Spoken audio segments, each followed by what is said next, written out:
everyone, Kate Byars, founder of Corporate Women Unleashed. Today we've got a really interesting topic, which is, should you leave the company you're at, and will that solve for your burnout?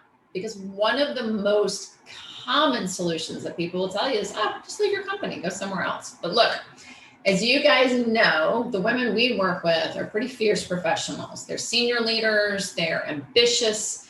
Success is something you've created for yourself. You know who you are, right? Everyone else is looking at you going, wow, I wish I had what she had. She's successful. You've got like the car, the house, the title, the money, the stuff that traditionally we say is what success is, right? Obviously it's more than that. But somehow that success just is feeling really hard, right? And if you're 10 years, 15 years in, 20 years, as we continue to climb the ladder in our career, it's getting tougher and tougher. And as you raise into these more senior high stress positions, it can get really, really tough. And one of our immediate thoughts is, well, maybe I should move to a new company. So let me get a drink here real quick. I've got a frog in my throat. And let's talk about this. So how many of you, go ahead and be honest in the comments, let's share, have left the company thinking it was the company, and then you realized it wasn't? And I think, so just put a comment, just be like me, put me in the comments. I certainly have, right? One of my big stories was I thought it was the ad industry. Oh, I'm going to leave the ad industry, which granted the ad industry is nuts. But I thought, well, it's a client-driven industry. If I go on the client side, I won't have clients demanding these crazy time constraints. You just have different clients. They're just internal, or you just have a different thing. So that wasn't it. And so I thought changing industries and changing companies would really help tone down the amount of hours, the stress load, the emotional and mental load that I was taking home. And that didn't work. And so then I thought, well, it must be my chosen profession. The fact that I'm a marketer, that's really, a lot of creativity. It's a lot of, it's not black and white. And so then I blamed it on my marketing. And at some point you have to really get clear, ladies, on whether it's your company or you. And I will be really honest. I think one of the easiest things for us to do is to blame the company, or blame our boss, or blame COVID, whatever, you know what I mean? But at some point it's like, well, wait a minute, that's fine. Maybe you really do work for someone or in a company culture that really, really is not aligned with your values. And if that is the case, absolutely look for something else. Okay. But that's not what we're talking about today. We're not talking about the company likes to run this way and that's not aligned with your values.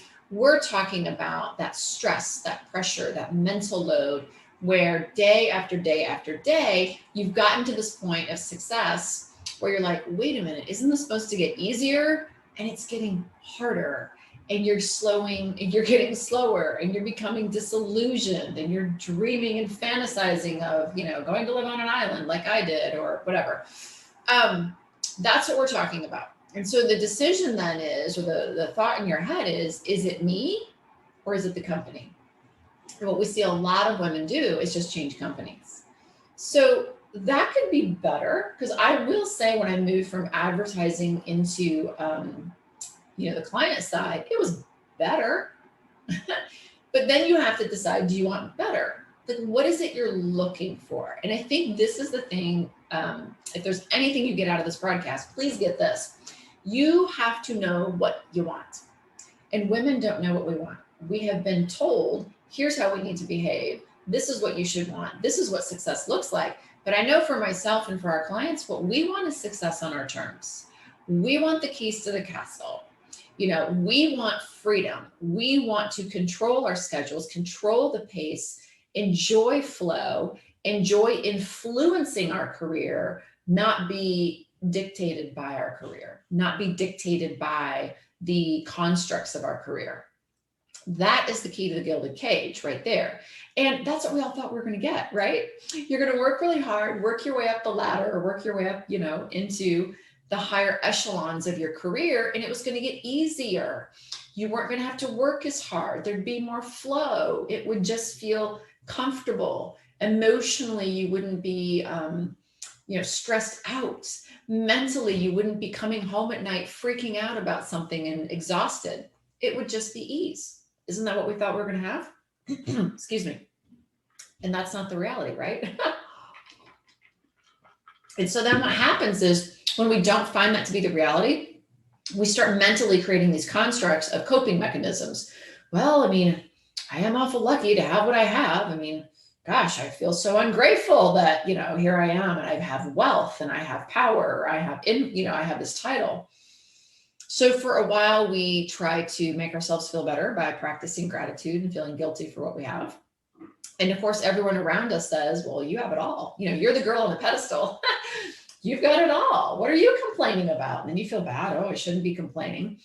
But the reality is you're working your butt off. And if you're not actually spending those hours behind your computer at your desk or in meetings, then you are mentally giving so much to the office that when you are in your private life, there's nothing left. Your private life is getting the worst of you. So either way, it's a lose-lose. It doesn't matter if you're physically putting in the hours or you're just giving so much during those hours that, your private life gets the worst of you. And that's why we don't have time for our families, or we don't have time for it to be interesting, to have a hobby or have something that makes you more well-rounded than just, an executive or whatever it is you do. So you really have to look at, is it you? Is it your company? And then what do you want? Because you could move companies and things could get a little bit better. Maybe the culture is a little bit better. Maybe they're not as demanding on your time. Maybe the projects or the work that you're doing does not, require the same sort of deadlines, timelines, discussion, stress level. That's fine. And if that's it, then please move companies. Like, I think that's fabulous, great, low barrier to entry. It's really easy. But again, when we talk, ladies, about creating success on your terms and really breaking past this construct of success that's been given to us and create a new construct. I am a successful person that has amazing well-being. I'm a successful person that has a successful relationship, deep, close, fun relationships where I'm fully connected and present.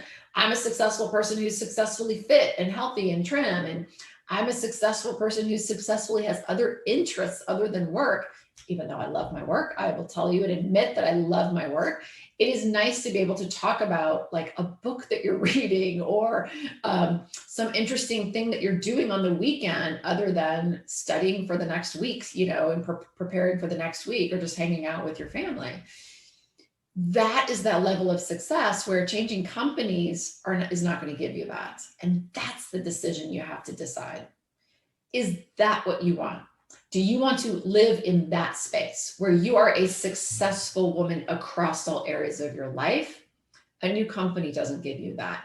That is you learning to be that person. That is you learning to be that woman. That is you learning to say, how do I have the mental and emotional skills to live there where life is flow, where life isn't difficult, where life isn't a series of stressors and challenges. And oh my God, here's the next thing that's in front of me that I have to tackle that's taking me away from just living in a place that's mentally and emotionally great, And that's what I always talk to, like all the women we work with.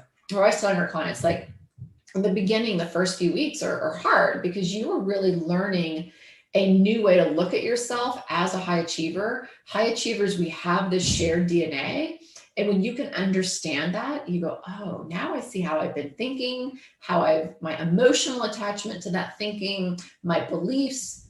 Now I understand why high achievers behave the way we do. And we have this tendency to overwork, put work first, be the person that takes on all the toughest challenges, be the person that carries all the stress while everyone else just goes about their life carefree. And when you start to understand that about yourself, you can grow through that and grow past that and go, well, wait a minute, I want this new level of success. And that new level of success, it's not a title and a paycheck. That you can get all day long, right? Like that's not the hard stuff, is the title and the paycheck. It's who you are in relationship to that title and paycheck. It's how you go about your day and enjoy yourself in this very high stress career where all that stress comes at you, all those challenges come at you, all the people issues that come at you, the politics, the team, the leadership that comes at you. And you're like, yeah, okay, I got this. That's a huge difference, right? And that you don't learn in leadership school. right? That you don't learn by trading out a new company or trading out a new boss.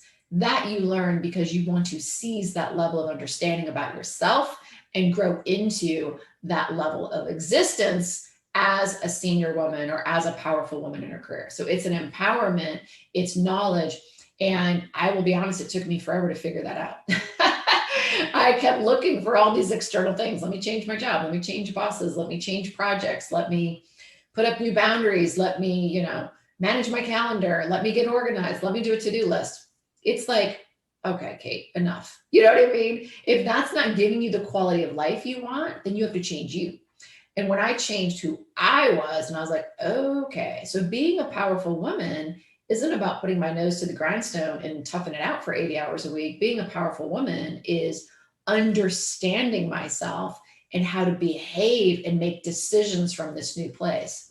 Oh, that's kind of cool, right? Because think about it, like the decisions and the way our beliefs that we come into our career, those are not the same decisions and beliefs that will carry you all the way through. Certainly not in a way that's going to give you a high level of well-being and freedom. Now, that way of working and that view of working serves you very well, potentially when you're fresh out of college, but that's not going to work 10, 15, 20 years into your career at all. But we stop learning, we stop evolving, because where our focus has gone is into the metrics of our career, the KPIs of what you actually do. And we've forgotten that it's about you, who you're becoming in this process, not just the KPIs and knowing how to do your job. So what everyone thinks is, if I have a company that's easy and relaxed, my life will be easy and relaxed. Not necessarily. Or once I become really good at my job, I can just relax and do my job with my eyes shut and it won't be stressful, right? Not necessarily. Or once I get up the ladder and I have a team and then my life will become really easy, right? No, not necessarily, right? And so it's really about you, and that's where it gets fun, because that is where you can take higher levels of risk. You can go for things that normally you say like, oh, I don't have time for, or that scare you. It's where you walk with like true inner confidence, not that outward confidence. It's like, yeah, I know I can figure things out, but that true inner confidence that says, I'm going to go for this and see what happens. I might fail, but I'm okay with that. That is like, raise the roof, Betty. Like, now life gets fun. That gets fun. And what's really interesting is that ambitious, highly successful women, we all have very similar traits. My goodness, it's so dry here today. Apologize.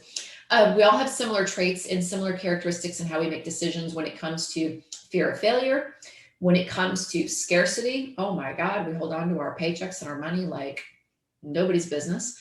When it comes to wanting to have high amounts of control over things. So we can't control what we want. So we try to control things that matter less and really don't really make a difference, but it makes us feel good. And so there's all these like psychological patterns that are very similar with highly successful women. And then when you understand those patterns, especially when it's like in relationship to you, oh my goodness, now you can start having fun, because now all these things that are coming at you, whether it's, difficult people in the office, whether it's the culture of your company, that's a 24/7 culture, whether it's your direct reports who maybe are driving you a bit crazy because they're not, playing an A game, all those things that can drive you nuts, not knowing how to put up boundaries, not knowing how to communicate effectively. That stuff no longer like pulls you under. It's just something that you need to progress through, and you just do it. But you got to understand, where you're coming from. And as a high achiever, that's where it gets really fun. So I want to wrap up today, but I want you guys to really do a couple of things, right? I want you to, first of all, to think about this whole pull and tug of, is it my company or is it me? So don't forget, you, the thing you have the most control over is you. So that's a really beautiful thing. If it's your company and you're just not aligned, values wise, fine, go find a new company. That's totally cool. But if you've jumped companies before, if you've jumped bosses before, and companies change. Like I have gone to companies that I loved, and it was an amazing, amazing career working for amazing people for 4 or 5 years. And then there's a management takeover. So, things can change, but when you learn how you can show up differently in relationship to stress and in relationship to these challenging issues, and it doesn't pull you over, suck the life out of you, drain you so that your personal life gets the worst of you, That's freedom, because it doesn't matter what company you're working for. It doesn't matter if you're in, male dominated culture, if you're in management consulting, if you're in advertising, if you're in this or that, you just can breeze through that so much more grace and ease. And then you can just flow into your home life and whatever it is you love to do. Have a hobby, read a book, jump on the Peloton, hang out with your family, be present, and really disconnect from all that noise, and it won't bother you anymore. That's freedom. And that's not your company. That's you learning how to do that, right? So I want you guys to think about that and recognize how critical that is, but only do that if you want that level of living, right? Like we'll get calls from a lot of women who are like, oh, I want more balance in my life. And I'm like, I get it. But it's like, do you want to slay your career at this level and really operate at this higher functioning level as a woman who is empowered to not only be powerful in your career, but to not take it home with you? That's different than wanting some more balance. That's different than, I don't know, wanting to learn how to lead differently. You know what I mean? There's plenty of leadership classes out there and that kind of stuff. It's, wait a minute, how do I operate as a woman up here with a phenomenal level of well-being, who is living well? That's really where the rubber hits the road. That's you learning to jump into that and to operate and emote and have decisions from that level. That's not changing companies. And that's where hopefully that can help you better make that decision of what's causing the strain and stress in my life. Why do I feel like I should have so much and be so happy and I'm unhappy? Is it your company or is it you? Make sense? Awesome. All right, guys, listen, it's been fabulous talking today. I hope this talk was helpful. If it was, put a heck yeah in the comments. You know what I mean? We'd love to hear from you. Feel free to ask a question. And someone from our team, we've got an incredible group of executive women who'll be happy to come in and respond to you if I don't see it. Also, feel free to check out more of our videos or one of our free trainings. I do a lot more in-depth training. It's about 45 minutes. So you have to make a little bit of time for that, but it's pretty worth it. So I highly recommend that you check that out. And then if you have been through our free training and you know that you are a successful woman who is an A player, you're a type A woman, you're an overachiever, you've achieved those echelons in your career that everyone else wants, and you're not happy, you're not finding fulfillment, you're not finding the peace to enjoy your success, book a call with our team. Let us chat with you. Let's see what's going on. Let us see if we can come up with some solutions and some ideas for you. And then we can go from there and see what the next step is. Cool? All right. I'll talk to you next time. Bye, guys.